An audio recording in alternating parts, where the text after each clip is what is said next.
السلام عليكم ورحمة الله وبركاته. نحمده ونستعينه ونستغفره ونعوذ بالله من شرور أنفسنا ومن سيئات أعمالنا. من يهده الله فلا مضل له ومن يضلل فلا هادي له. ونشهد أن لا إله إلا الله وحده لا شريك له. ونشهد أن سيدنا ومولانا محمدا عبده ورسوله. أما بعد فقد قال الله تعالى في كلامه المجيد: أعوذ بالله من الشيطان الرجيم. بسم الله الرحمن الرحيم. يا أيها الذين آمنوا كونوا قوامين لله شهداء بالقسط ولا يجرمنكم شنآن قوم على ألا تعدلوا اعدلوا هو أقرب للتقوى إلى آخر الآية. صدق الله العظيم. وقال رسول الله صلى الله عليه وسلم: تركت فيكم أمرين لن تضلوا ما تمسكتم بهما كتاب الله وسنة رسولي أو كما قال عليه الصلاة والسلام. সম্মানিত মুসলিয়ান কিরাম, সর্বপ্রথম মহান আল্লাহ তাআলার দরবারে শুকরিয়া আদায় করি যে আল্লাহ তাআলা আমাদেরকে আজকের এই পবিত্র জুমার দিন জুমার নামাজ আদায় করার জন্য আগে আগে মসজিদে আসার তৌফিক দিয়েছেন। এর জন্য আমরা সকলেই বলি আলহামদুলিল্লাহ। আল্লাহ তাআলা যেই বান্দাকে ভালোবাসেন, যেই বান্দাকে পছন্দ করেন, তাকে বেশি বেশি নেক আমল করার তৌফিক দান করেন। তো আমরা যে আগে আগে মসজিদে আসতে পেরেছি, এটা আল্লাহ তাআলার একটি ভালোবাসার নিদর্শন। আরো অনেক মুসলমান আছে যারা আগে আগে আসতে পারে নাই। এর অর্থ হচ্ছে আল্লাহ তাআলা আমাদেরকে বেশি ভালোবাসেন, বেশি পছন্দ করেন, এই জন্য আমরা আগে আগে আসতে পেরেছি। কারণ আল্লাহ তাআলার তৌফিক ছাড়া কোনো ব্যক্তি তার ইবাদত করতে পারে না, নেক আমল করতে পারে না। এই জন্য সর্বদা নেক আমল করার পরেও আল্লাহ তাআলার শুকরিয়া আদায় করা, কারণ নেক আমল করতে পারাটাও আল্লাহ তাআলার একটা অনুগ্রহ, একটা দয়া, একটি ভালোবাসা। তো আমরা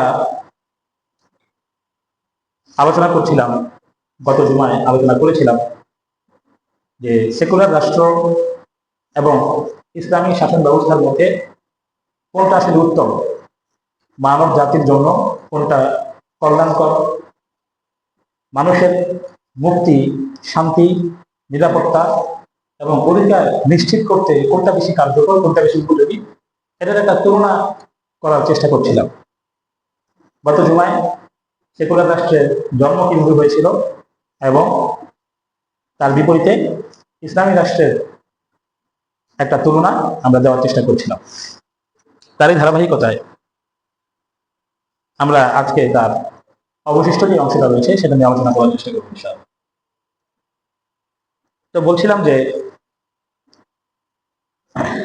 মানুষের মৌলিক একটি অধিকার হচ্ছে বিচার।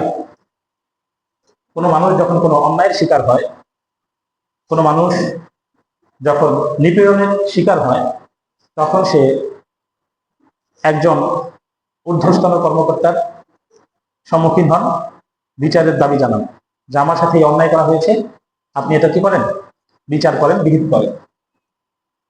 তো এই বিচার করার ক্ষেত্রে ইনসাফ করা, এটা হচ্ছে মানুষের একটি মৌলিক অধিকার, অর্থাৎ ইনসাফ সে প্রাপ্ত হবে। ইনসাফটা আসলে কি? যেমন কোনো একটা নিয়ম থাকবে, সেই নিয়মের অধীনে ওই বিচারটা করা হচ্ছে ইনসাফ। ওই নিয়মটা যুক্তিযুক্ত হইতে হবে, মানুষের অধিকারকে নিশ্চিত করে এরকম নিয়ম হইতে হবে। এখন এই ইনসাফের ক্ষেত্রে ইসলাম আসলে কতটুকু কার্যকর আর সেকুলার রাষ্ট্রের বিচার ব্যবস্থা আসলে কতটুকু কার্যকর, সেটার আমরা একটা তুলনা দেওয়ার চেষ্টা করব। যেমন প্রধান একটি ব্যাপার হচ্ছে হত্যা, মানুষকে হত্যা করা। আল্লাহ তাআলা পবিত্র কালামে পাকে কোনো মানুষকে, সে মুসলিম হোক অমুসলিম হোক, সে যেই হোক, যে কোনো মানুষকে বিনা অপরাধে যদি কেউ হত্যা করে, আল্লাহ তাআলা কালামে পাকে ইরশাদ করেছেন সে যেন পুরো মানব জাতিকে হত্যা করে। আর যদি কোনো ব্যক্তি কোনো মানুষকে, মানুষের জীবন বাঁচায়, সে যেই হোক, সে মুসলিম হোক অমুসলিম হোক, সে যেন পুরো মানব জাতির জীবন বাঁচায়। সুবহানাল্লাহ। এই আয়াতটা পড়ে একজন খ্রিস্টান দমকল কর্মী, ফায়ার সার্ভিসে যারা কাজ করে, এই আয়াতটা পড়ে সে মুসলমান হয়ে গেছে। হ্যাঁ, কারণ সে তো মানুষের জীবন বাঁচাইতো, মানুষ আগুনের বিপদের মধ্যে পড়লে সে মানুষকে বাঁচাইতো। তো যখন সে দেখলো একজন মানুষকে বাঁচানোর ক্রেডিট দেওয়া হচ্ছে, যে পুরো মানব জাতিকে বাঁচানোর ক্রেডিট দেওয়া হচ্ছে ইসলামে, তখন সে ইসলাম গ্রহণ করে ফেলেছে। হ্যাঁ, তাহলে একজন মানুষকে অন্যায়ভাবে হত্যা করলে সে পুরো মানব জাতিকে হত্যা করবে, এটার বিচার কি হবে? আল্লাহ তাআলা মানুষ হত্যার বিচার এটা নির্ধারণ করতে গিয়ে বলেছেন যে হত্যার পরিবর্তে হত্যা, হত্যার পরিবর্তে হত্যা।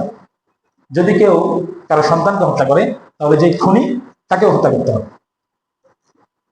অর্থাৎ সন্তানের পরিবর্তে, এই স্বাধীন মানুষের পরিবর্তে স্বাধীন মানুষ, গোলামের পরিবর্তে গোলাম, যেই হোক।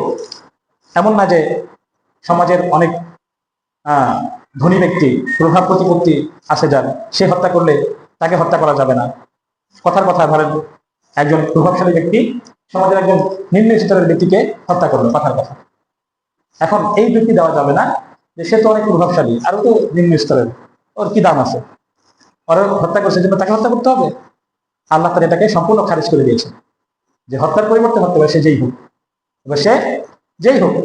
এবং এই হত্যার পরিবর্তে যে হত্যা, এই অধিকারটা দেওয়া হয়েছে যে নিহত ব্যক্তি তার পরিবারকে, তার যে অভিভাবক যারা রয়েছেন তাদেরকে সেই অধিকার দেওয়া হয়েছে। অর্থাৎ ওই হত্যাটা করবে ওই নিহত ব্যক্তির পরিবার, তাকে অধিকার দেওয়া হয়েছে। সে যদি রাষ্ট্রকে বলে, সে যদি প্রশাসনকে বলে যে আমি হত্যার পরিবর্তে হত্যা চাই, তাহলে প্রশাসন ওই যে খুনি তাকে হত্যা করতে বাধ্য। সে যদি রাষ্ট্রকে বলে বা প্রশাসনকে বলে যে ঠিক আছে আমি তাকে হত্যা করতে চাই না, ধরেন সেও হয়তো তার আত্মীয়, যে খুনি সেও হয়তো তার আত্মীয় হইতে পারে, সে বললো ঠিক আছে আমি হত্যা করতে চাই না, তবে এর পরিবর্তে আমি দিয়ত চাই, জরিমানা চাই। একজন মানুষের জীবনের মূল্য ইসলামে শরীয়তে নির্ধারণ করা হয়েছে 100 উট। 100 উট, 100 উটের বর্তমান বাজার মূল্য কত হবে? কোটি টাকার উপরে হবে, তাই না? কোটি টাকার উপরে হবে। একটা গরুর দামি যদি, মাঝারি সাইজের একটা গরুর দামি যদি 1.5 লাখ টাকা হয়, তাহলে একটা উটের দাম কত হবে? 10 লাখ টাকা বা 5 লাখ টাকা তো হবেই। তাহলে 100 উটের দাম 5 কোটি টাকা হবে। তাহলে ইসলামী শরীয়ত বা ইসলামী শাসন একজন মানুষের জীবনের মূল্য নির্ধারণ করছে, কথার কথা 5 কোটি টাকা। এখন আমরা যদি বর্তমান যে রাষ্ট্র ব্যবস্থা রয়েছে এর দিকে তাকাই, তাহলে এই হত্যার পরিবর্তে হত্যার কোনো কি বিধান নাই। তার হয়তো যাবজ্জীবন কারাদণ্ড হবে, অর্থাৎ সে জনগণের ট্যাক্সের টাকায় সে খাওয়া দাওয়া করবে, বেঁচে থাকবে, জেলের মধ্যে সে থাকবে। সে যে খাওয়া দাওয়া করতেছে, খাওয়া দাওয়ার টাকাটা কে দিচ্ছে? সরকার দিচ্ছে। যার ছেলেকে হত্যা করলো তার ট্যাক্সের টাকা থেকেই তাকে করছে, খাওয়াচ্ছে, পড়াচ্ছে। অথবা সবচেয়ে অদ্ভুত যে বিষয়টা, সেটা হচ্ছে বর্তমান রাষ্ট্রের যে রাষ্ট্রপতি থাকে, যে তার কাছে এই অধিকার দেওয়া হয়েছে যে সে যে কাউকে করতে পারে, ক্ষমা করে দিতে পারে, যে কাউকে ক্ষমা করে দিতে পারে। এরকম খুনি আসামি, ফাঁসির দণ্ডে আসামি, এরকম ব্যক্তিকে চাইলে রাষ্ট্রপতি তাকে ক্ষমা করে দিতে পারে। তাহলে দেখেন, যে ব্যক্তির সন্তানকে হত্যা করা হলো, ওই খুনিকে ক্ষমা করতেছে রাষ্ট্রপতি। কে ক্ষমা করতেছে? রাষ্ট্রপতি। এটা কি কখনো ইনসাফ হয়? এটা ইনসাফ না। তাহলে ইনসাফ কায়েম করতেছে কে এখানে? ইসলাম। তেমনি ভাবে আমরা যদি আরো বিভিন্ন এরকম আইনের দিকে তাকাই, তাহলে আমরা দেখতে পাবো যে ইসলামই একমাত্র এমন একটা ব্যবস্থা যেটা পরিপূর্ণ ইনসাফ কায়েম করে। এবং আল্লাহ তাআলা কোরআনে তাকে ইরশাদ করছেন, দেখেন ইনসাফ কায়েমের ক্ষেত্রে আল্লাহ তাআলা মুসলমানদের কিভাবে সতর্ক করছেন।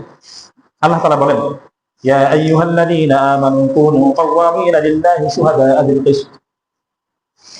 হে ঈমানদারগণ, কুনু কাওয়ামিনা লিল্লাহি শুহাদা'a বিল কিসত, তোমরা আল্লাহ তাআলার জন্য ন্যায়পরায়ণ এবং সত্য সাক্ষ্য প্রদান করবে, মিথ্যা সাক্ষী দিবে না।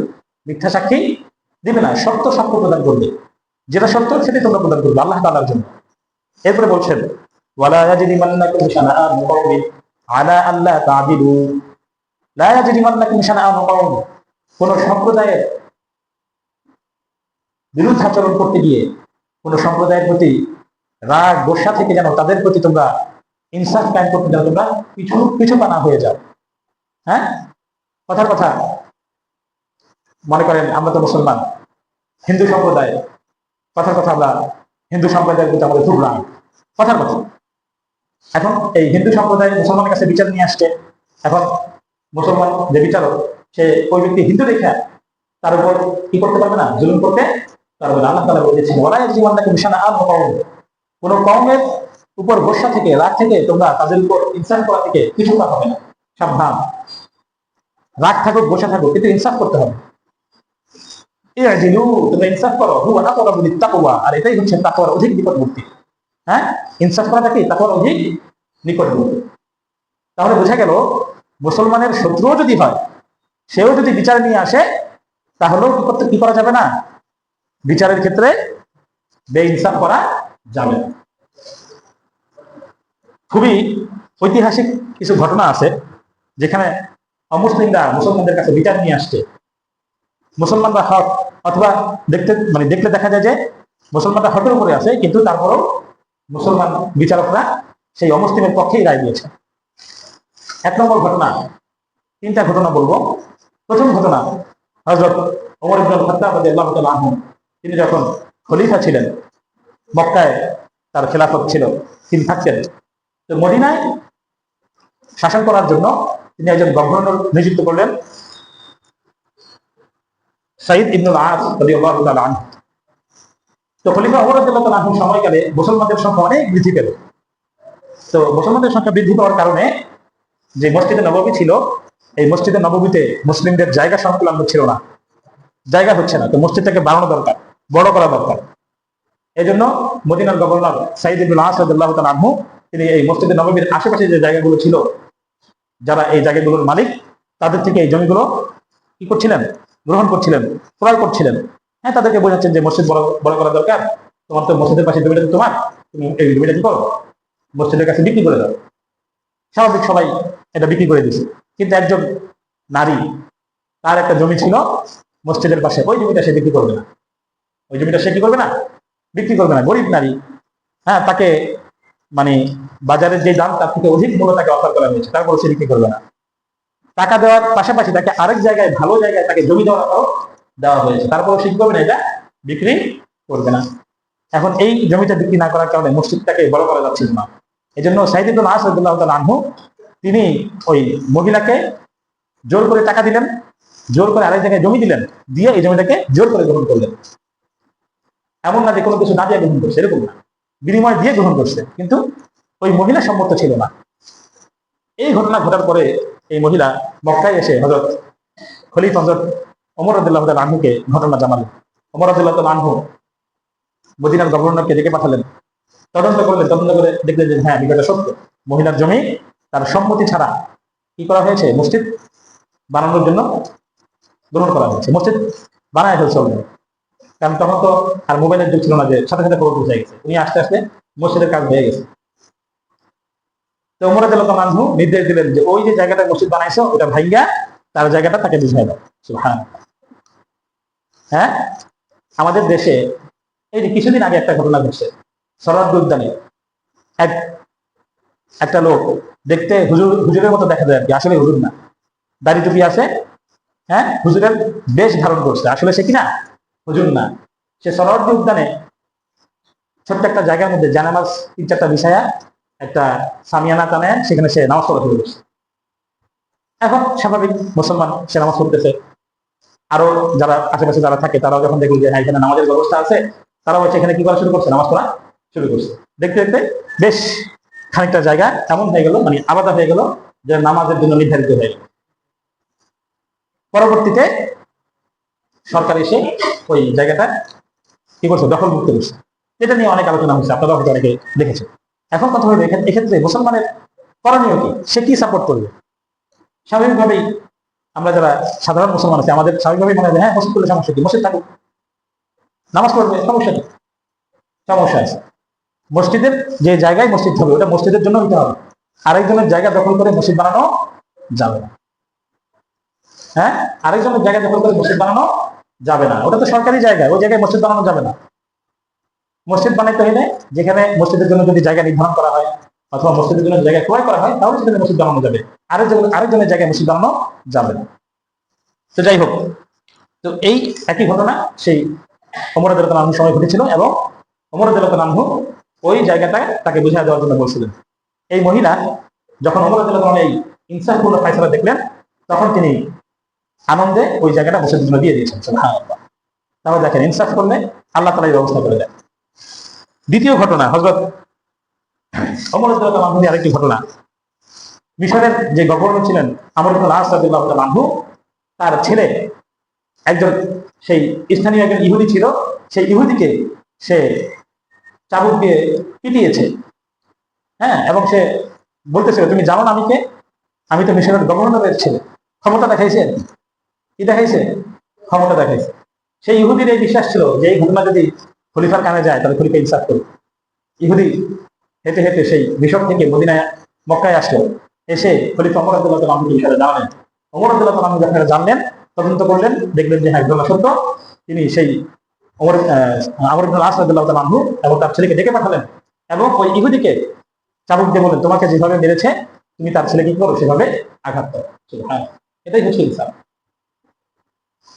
যখন এই বিচারটা সে দেখলো তখন এই বিচারে অভিভূত হয়ে ওই ইহুদি মুসলমান হয়ে গেল। হ্যাঁ, তেমনি ভাবে হযরত আলী রাদিয়াল্লাহু তাআলা আনহু তার একটি বর্ম হারায় গেছে। যুদ্ধের যে বর্ম থাকে, এখন তো মানে আধুনিক জামা কাপড় চলে আসছে, আগে কি ছিল লোহার বর্ম ছিল, লোহার বর্ম জামা। এই একটা বর্ম হারায় গেছে। আলী রাদিয়াল্লাহু তাআলা আনহু এটা খুঁজে পাচ্ছিলেন না। পরে তিনি বাজারে দেখলেন যে এই বর্মটা একজন ইহুদি বিক্রি করার চেষ্টা করতেছে, মানে সে এটা বাজারে আছে, এটা বিক্রি করবে। আলী রাদিয়াল্লাহু তাআলা আনহু বললেন যে এটা তো আমার বর্ম, এটা আমার জামা, তুমি এটাকে পেয়েছো, এটা তো আমি বিক্রিও করি নাই, কিছুই কাউকে দামও করি নাই। হ্যাঁ, তার মানে তুমি এটা চুরি করে দিয়েছো। ইহুদি বললো যে না এটা আমার। বিচার গেল তৎকালীন যে বিচারক ছিল তার কাছে। বিচারক আলী রাদিয়াল্লাহু তাআলা আনহু কিন্তু তখনকার খলিফা, সে সময়কার তিনি খলিফা, মুসলমানদের খলিফা। আলী রাদিয়াল্লাহু তাআলা আনহু, বিচারক আলী রাদিয়াল্লাহু তাআলা আনহুকে বললেন যে আপনার যে এটা জামা, এটা সাক্ষী কি, প্রমাণ কি? আলী রাদিয়াল্লাহু তাআলা আনহু দুইজন সাক্ষী উপস্থিত করলেন। একজন হচ্ছে তার ছেলে হাসান রাদিয়াল্লাহু তাআলা আনহু, আরেকজন হচ্ছে তার আজাদকৃত গোলাম।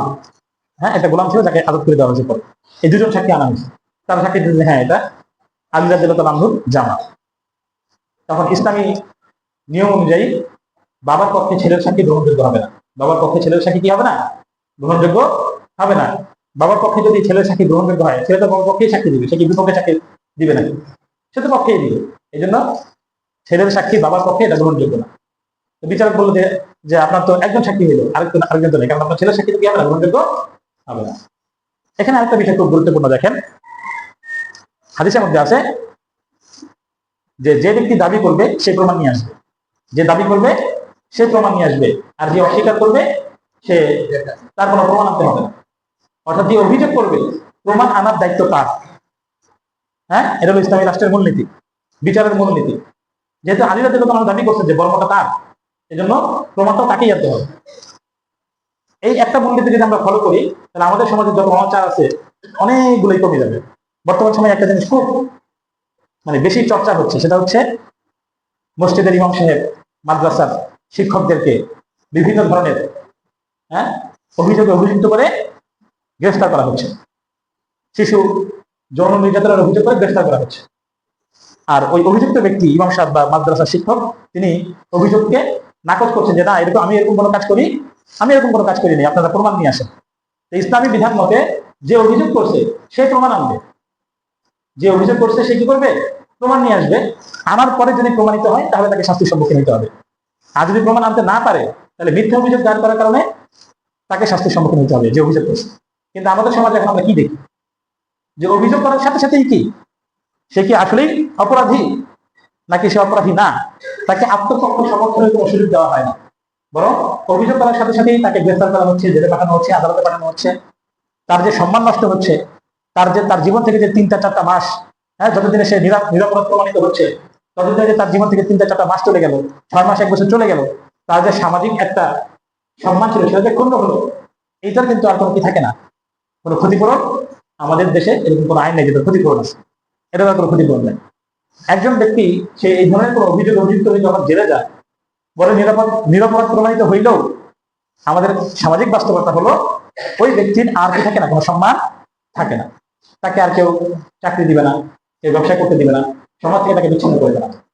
তো যাই হোক, আলী রাদিয়াল্লাহু তাআলা প্রমাণ হাজির করতে পারেননি, তো সেই বিচারক আলী রাদিয়াল্লাহু তাআলার বিপক্ষে ওই ইহুদির পক্ষে রায় দিলেন যে বর্মটি হচ্ছে ওই ইহুদির তো কোনো প্রমাণ হাজির করতে হবে না, কারণ বর্মটা তার কাছে আছে, তার কোনো প্রমাণ হাজির করা লাগবে না। যখন এই ফয়সালা আসলো, তখন ওই ইহুদি এই ফয়সালা দেখে আশ্চর্য হয়ে গেল যে মুসলমানদের খলিফা সে বিচার নিয়ে আসছে, তার বিচারকও মুসলিম, পুরো সমাজ ব্যবস্থাই মুসলিম, ইসলামী রাষ্ট্রের অধীনে, তারপরও ফয়সালা কার বিপক্ষে গেছে? খলিফার বিপক্ষে গেছে। এইটা দেখে সে ওই তার ভুল স্বীকার করেছে, হ্যাঁ, এবং বর্মটা সে সত্য স্বীকার করে নিয়েছে যে বর্মটা আলী রাদিয়াল্লাহু আনহু, এটা আমি চুরি করেছি। পরবর্তীতে আলী ইসলাম গ্রহণ করে নিয়েছে এবং আলী রাদিয়াল্লাহু আনহু বর্মটা তাকে হাদিয়া দিয়ে দিয়েছে পরবর্তীতে। তো এটাই হচ্ছে ইনসাফ, এটাই হচ্ছে ইসলামী শাসনের ইনসাফ, যেটা আল্লাহ তাআলা কোরআনের মধ্যে বলেছেন যে হোক সে বিধর্মী, কিন্তু তোমার কাছে যখন বিচার নিয়ে আসবে তখন কি করা যাবে না? বিচারে বেইনসাফ করা যাবে না। তাহলে এই ইনসাফের রাষ্ট্র কায়েমের ক্ষেত্রে ইসলামের বিকল্প আর কিছু নেই। এরপর আরেকটা বিষয় হলো, সমাজে বিভিন্ন ধরনের মানুষ থাকে, বিভিন্ন ধরনের কি থাকে? মানুষ থাকে, মুসলমান থাকে, ইহুদি থাকে, খ্রিস্টান থাকে, বাঙালি থাকে, অবাঙালি থাকে, পাহাড়ি থাকে, হ্যাঁ, আমাদের বাংলাদেশে বিভিন্ন ধরনের মানুষ আছে না? আমরা যেমন বাংলাদেশি, সেরকম পাহাড়ের মানুষও আছে। পাহাড়ের মানুষের জীবন আর এই সমতলী মানুষের জীবন কিন্তু আলাদা, নিয়ম কারণ কিন্তু একরকম না, হ্যাঁ, যেমন এই কি বলে থাকে, যেমন গারো, চাকমা, হ্যাঁ, এই ধরনের আরো যারা আছে তাদের জীবন কিন্তু আলাদা, তাদের নিয়ম কারণ কিন্তু আলাদা, তাদের পারিবারিক বিবাহ শাদী সবকিছু কিন্তু কি আলাদা। তেমনি ভাবে যারা বাংলাদেশ তাদের আলাদা, মুসলমানদের আলাদা, হিন্দুদের আলাদা, খ্রিস্টানদের আলাদা, প্রত্যেকের আলাদা আলাদা কি আছে, নিয়ম কারণ আছে। বিভিন্ন ধরনের মানুষ একই রাষ্ট্রে বসবাস করে, কিন্তু সেকুলার রাষ্ট্রের একটা বৈশিষ্ট্য হলো তারা সবাইকে সমান গণ্য করে। সবাইকে কি গণ্য করে? সমান গণ্য করে, সবাই সমান, কেউ কারো থেকে বেশিও না, কারো থেকে কম না। শুনতে খুব সুন্দর শোনা যায়, শুনতে খুব ভালো লাগে, হ্যাঁ সবাই সমান, ঠিক আছে, এটা খুব ভালো। কিন্তু এই সবাইকে সমান করার ক্ষেত্রে, সমান করার যে প্রক্রিয়াটা, এই প্রক্রিয়ায় বাস্তবায়ন করার ক্ষেত্রে দেখা যায় যে মানুষের যেই বৈচিত্র্যময় যে অধিকারগুলো রয়েছে, এগুলোকে অনেক ক্ষেত্রে কি করা হয়? এগুলোকে অনেক অস্বীকার করা হয়। যেমন আমাদের সমাজের, শিক্ষিত সমাজের একটা হলো, বা রাষ্ট্রীয় একটা ব্যাপার হলো যে নারী পুরুষ সমান অধিকার। নারী পুরুষ কি সমান অধিকার। নারীদেরকে বারবার বলা হয় যে পুরুষের সাথে কাঁধ মিলিয়ে চলতে হবে, পুরুষের সাথে সমানতালে চলতে হবে। পুরুষ যেমন বাইরে চাকরি করে, বাইরে কাজ করে, নারীকেও কি করতে হবে? বাইরে কাজ করতে হবে, চাকরি করতে হবে। পুরুষ যেমন বাসে ঝুলা ঝুলা চাকরিতে যায়, পাবলিক বাসে দাঁড়ায় দাঁড়ায় কি করে কর্মক্ষেত্রে যায়, নারীদেরকেও দাঁড়ায় দাঁড়ায় কর্মক্ষেত্রে যেতে হবে। পুরুষের যেমন কোনো কি নাই, বিশেষ কোনো ছুটি নাই, নারীদেরকেও বিশেষ কোনো ছুটি হবে না। বোঝেন নাই কথা? এই যে একটা বিষয় সমাজে প্রমোট করা হয়, মানুষকে এটা মাথার মধ্যে ঢুকানো হয় সবাই সমান, শুনতে খুব ভালো শোনা যায়, আসলে কিন্তু জিনিসটা ভালো নয়। ইসলাম কি করে? ইসলাম মানুষের শারীরিক, জৈবিক এবং মনস্তাত্ত্বিক যে বিষয়গুলো, সেগুলোকে স্বীকার করে। একজন পুরুষ স্বাভাবিকভাবে একজন নারী থেকে শক্তিশালী, একজন পুরুষ স্বাভাবিকভাবে একজন নারী থেকে যে কঠোর যে কাজগুলো, সেগুলো বেশি ভালো করতে পারবে, হ্যাঁ। এবং নারীদের বেশ কিছু সীমাবদ্ধতা আছে যেটা পুরুষের ক্ষেত্রে নাই। নারীরা গর্ভধারণ করে, তো গর্ভধারণের সময় সে কি স্বাভাবিক কাজকর্ম করতে পারবে? স্বাভাবিক কাজকর্ম করতে পারবে না। পুরুষ যেমন চলন্ত বাসে, চলন্ত ট্রেনে যেমন দাঁড়ায় থাকতে পারে, নারী সেভাবে দাঁড়ায় থাকতে পারবে না। পুরুষ যেমন কৃষি কাজ করে, পুরুষ যেমন রিক্সা চালায়, এই কঠিন যে কাজগুলো স্বাভাবিকভাবে নারীরা সেই কাজগুলো করতে পারবে না। হ্যাঁ, দুই একজন করতে পারে, দুই একজন, সেটা আলাদা, স্বাভাবিক, সামগ্রিক হিসেবে। ইসলাম কি করে? এই নারী এবং পুরুষের শারীরিক, জৈবিক, মনস্তাত্ত্বিক বিষয়গুলোকে স্বীকার করে তাদের কর্মক্ষেত্রকে আলাদা করে দিচ্ছে। পুরুষরা বাইরে কাজ করবে, নারীরা ভিতরে কাজ করবে। পুরুষের দায়িত্ব হচ্ছে নারীর আর অর্থনৈতিক বিষয়গুলো নিশ্চিত করা, তার খাবার দাবার ভরণ পোষণ নিশ্চিত করা, এটা হচ্ছে পুরুষের দায়িত্ব। নারীর দায়িত্ব কি? নারীর দায়িত্ব হচ্ছে সে ঘরের কাজকর্মগুলো সে দেখে শুনে রাখবে, তারপরে সন্তানদের সে কি করবে, মানুষ হিসেবে গড়ে তুলবে, তারপরে পুরুষের অনুপস্থিতিতে তার যে সম্পদগুলো রয়েছে সেগুলোর হেফাজত করবে। অর্থাৎ বিভিন্ন মানুষের বিভিন্ন ধরনের দায়িত্ব, এটাই হচ্ছে একটা সমাজ, একটা সমাজ ব্যবস্থা। যেমন সমাজে তালা এবং চাবি দুইটাই আছে না? তালা আছে, চাবি আছে। এখন তালার কাজ কি? তালার কাজ হচ্ছে আটকায় রাখা, আর চাবির কাজ হচ্ছে খুলে দেওয়া। চাবির কাজ কি? খুলে দেওয়া। এখন মনে করেন একদল মানুষ আইসা বা একদল লোক আইসা তারা এই তালার যে কাজটা এটাকে খুব গ্লোরিফাই করলো, এটাকে খুব ভালো হিসেবে উপস্থাপন করলো। হ্যাঁ, তালা খুব ভালো, তালা সে সবকিছু আটকায় রাখে, সবকিছুকে হেফাজত করে, সবকিছুকে সে নিরাপত্তা দেয়। চাবি তো সে কি করে? সে খুলে দেয়, হ্যাঁ, সে এটা উন্মুক্ত করে দেয়, এটা কোনো কাজ নেই। এখন এটা শুনে যারা চাবি আছে এরা সবাই চলে যায়, ঠিক আছে আমরা চাবি থাকবো না, আমরা সবাই এখন কি হয়ে যাবো? তালা হয়ে যাবো। সবাই যখন তালা হয়ে যাবে তখন কি আর এই তালা চাবির যে একটা ব্যালেন্স ছিল সেটা কি আর ঠিক থাকবে? সেটা ঠিক থাকবে না। তেমনি ভাবে নারীরা যদি পুরুষ হইতে শুরু করে তাহলে সমাজের ব্যালেন্স ঠিক থাকবে না। তো যাই হোক, সব শেষ উপসংহার হলো যে আল্লাহ তাআলা আমাদেরকে যে বিধানাবলী দিয়েছেন, যে নিয়ম কানুনগুলো দিয়েছেন, আল্লাহ তাআলা হচ্ছেন আমাদের সৃষ্টিকর্তা। তিনি যেটা জানেন, হ্যাঁ, তিনি যেটা জানেন আমরা সেটা জানি না। তিনি আমাদেরকে যেটা দিয়েছেন এটাই চূড়ান্ত, এটাই সত্য, এর মধ্যেই কল্যাণ নিহিত। এটাকে বাদ দিয়ে আমরা অন্য যা কিছুই গ্রহণ করি না কেন সেটার মধ্যে কি নাই? শান্তি নাই, সেটার মধ্যে সফলতা নাই। বাহ্যিক দৃষ্টিতে হয়তো মনে হইতে পারে যে ওখানে মনে হয় শান্তি আছে, ওইখানে মনে হয় সফলতা আছে, কিন্তু পরিশেষে এবং সর্বশেষে গিয়ে দেখা যাবে যে আসলে আল্লাহ তাআলা যেটা বলছেন ওটাতেই ফিরে আসতে হবে। এজন্য আল্লাহ তাআলা আমাদেরকে বোঝার তৌফিক দান করুন, আমাদেরকে যে জিনিস আল্লাহ তাআলা দিয়েছেন সেটাকে গ্রহণ করার তৌফিক দান করুন, সেইভাবে জীবন যাপন করার তৌফিক দান করুন। আল্লাহ তাআলা আমাদেরকে তিনি যে বিধানাবলী দিয়েছেন সেই অনুযায়ী জীবন পরিচালনা করার তৌফিক দান করুন। আমাদের সমাজ, আমাদের রাষ্ট্র, আমাদের সবকিছুকে সেই অনুযায়ী পরিচালনা করার তৌফিক দান করুন। আমিন ওয়া আখিরু দাওয়ানা আলহামদুলিল্লাহি রাব্বিল আলামিন। যাদের সুন্নাত আছে মুসলিম তাদেরকে